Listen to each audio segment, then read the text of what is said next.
Hello, students, and welcome. Today we are going to talk about a word you and I use every single day, work. Now, you might think you know what work is, but here's the interesting part. The way we talk about work in our daily lives is actually very different from what it means in physics. So, let's explore this scientific meaning together. So what's on our agenda for today? First, we'll look at what we call work in our everyday lives. Then, we'll get into the real physics, the scientific definition. After that, we'll see how to actually calculate work, with a formula. We'll also look at something called positive, negative, and even zero work. And of course, we'll solve a few problems to make sure we've understood everything. Finally, we'll wrap it all up with a quick summary. All right, let's start with what we think of as work. I'm sure you've said, "I'm working so hard," maybe when you're studying for an exam or helping out at home. We use it for any kind of effort, right? Physical or mental. But the big question is all this hard work actually considered work in the world of science? Let's find out. Think about it. Preparing for an exam. You're sitting, reading for hours, solving problems. It's tough mental work, isn't it? Or imagine you're trying to push a huge, heavy rock. You're pushing with all your might, you're sweating, but the rock just doesn't move. You'd feel exhausted, right? Or how about just standing still holding a really heavy school bag for a long time? Your arms start to ache.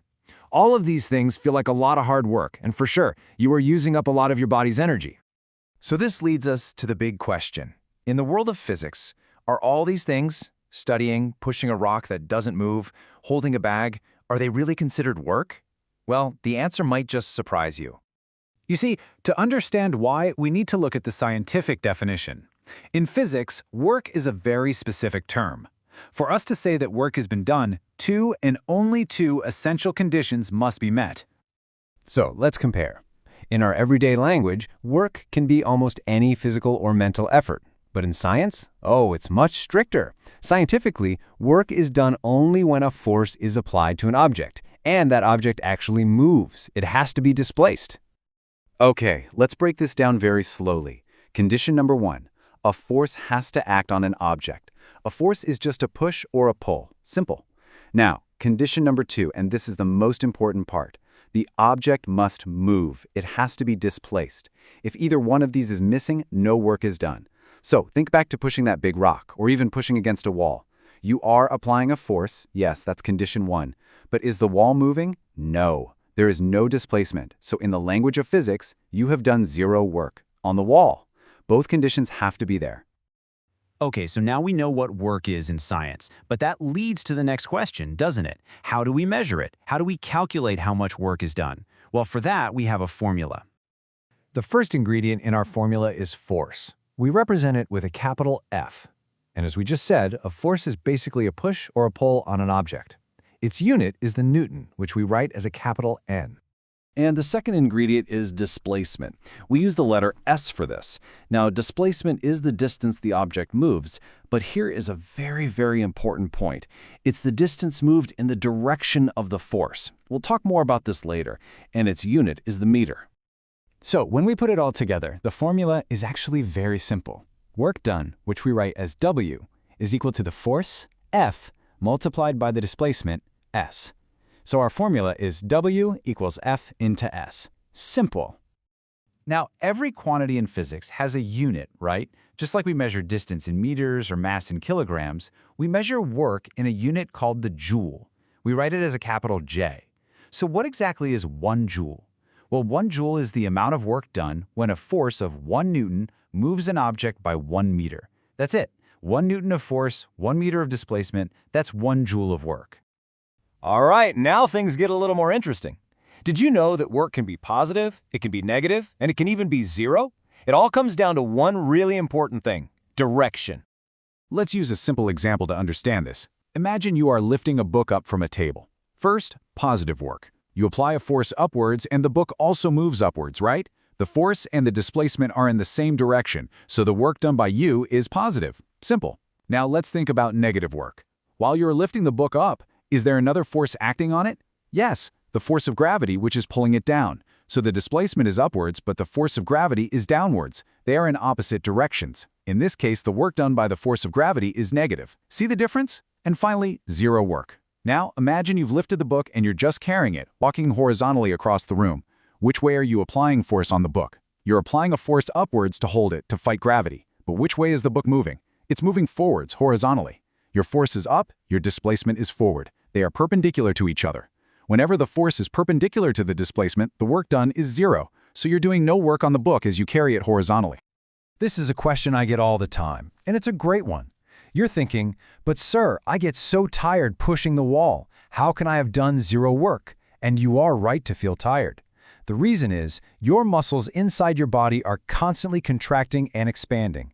They are using up chemical energy. So your body is doing work internally. But the work done on the wall, that is zero. Because, what's the rule? The object must be displaced. The wall did not move. Okay, that's a lot of theory. I think the best way to really understand all this is to, well, do some math. Let's solve a couple of problems together to see how this formula actually works. Here is our first problem. It's a nice simple one to start with.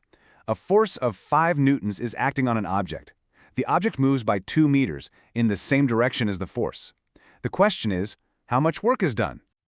Okay, let's solve this together, step by step. First, what are we given in the question? We are given that the force F is 5 newtons, and the displacement S is 2 meters. Now, what is our formula? Our formula is W equals F into S. So we just put the numbers in. Work equals 5 newtons multiplied by 2 meters. And 5 times 2 is 10. So the answer is 10 joules. Don't forget the unit. Ready for the next one? This one has a little extra step, so pay close attention. A porter lifts a piece of luggage that has a mass of 15 kilograms. He lifts it 1.5 meters from the ground to put it on his head. We need to calculate the work done by the porter. And for our calculation, we can take g, the acceleration due to gravity, as 10 meters per second squared. Okay, let's break this down. What are we given?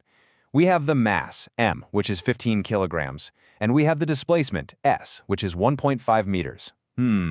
But our formula for work needs force, not mass. So what do? Well, the porter has to apply a force that is at least equal to the weight of the luggage. And do you remember the formula for weight? It's mass times acceleration due to gravity. So our force, F, is m into g. That is 15 kilograms multiplied by 10, which gives us 150 newtons. Great, now we have the force. Now we can use our work formula, W equals F into S. So W equals 150 newtons multiplied by 1.5 meters, and that gives us a final answer of 225 joules. Excellent. You all have done some very good work today, the scientific kind. We've learned quite a lot. So before we finish, let's just do a quick recap of the most important points. So what did we learn today? Let's go over the main points. First, for scientific work to be done, you need 2 things, force and displacement. If one is missing, there's no work. Second, the formula, work equals force multiplied by displacement, or W equals Fs. Third, the unit of work is the joule, written as J. And finally, remember that work can be positive, negative, or zero, and it all depends on the direction of the force compared to the direction of the displacement. Now I want to leave you with one final question to think about. When work is done on an object, for example, when the porter lifted the luggage, that luggage gains something. It's now in a new state. It has the ability to do something. What is that something that it gained? The answer is energy. When you do work on an object, you are transferring energy to it. Work and energy are very closely connected, and this connection is exactly what we will be exploring in our next explainer. So I hope you'll join me for that. Thank you, students.